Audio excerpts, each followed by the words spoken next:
आव्हाने संधींमध्ये बदलणारे डॉक्टर सुरेश हनगवाडी, पद्मश्री 2026. 1963 मध्ये जन्मलेले ते हिमोफिलिया बी ने ग्रस्त होते. हा एक अनुवंशिक आजार आहे ज्यामध्ये रक्त व्यवस्थित गोठत नाही. माझ्या आईने मला एखाद्या पिंजऱ्यामध्ये बंद केलेल्या पोपटासारखं वाढवलं.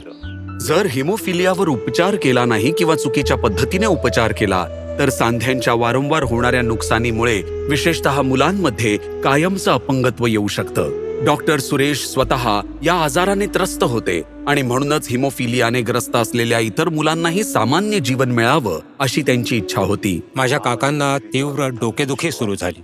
त्यांनी डॉक्टरांना सांगितलं की मला हिमोफिलिया आहे.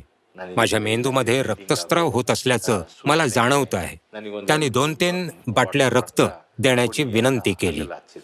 तो सायनसायटिस असावा असं समजून डॉक्टरांनी त्यांना अँटीबायोटिक्स आणि पेनकिलर्स दिली आणि त्याच दिवशी आम्हाला ओपीडीतून बाहेर पाठवलं.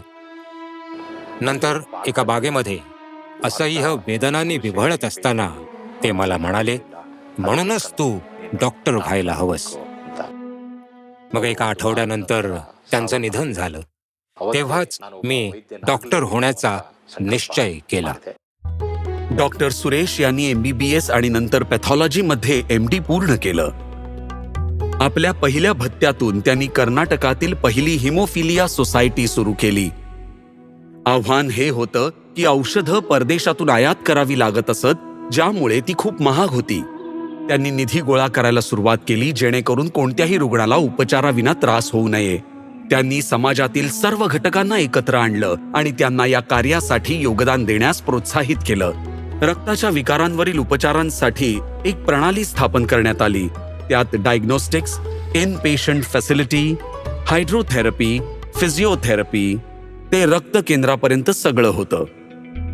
त्यांनी बदलासाठी लढा दिला.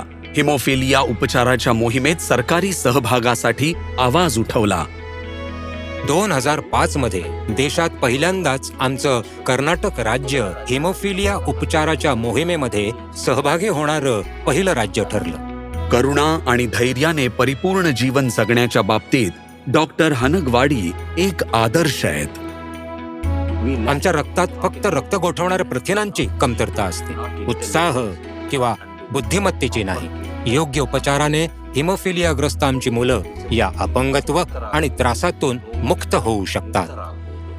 डॉक्टर सुरेश हनगवाडी, पद्मश्री 2026. कोटी कोटी नमस्कार.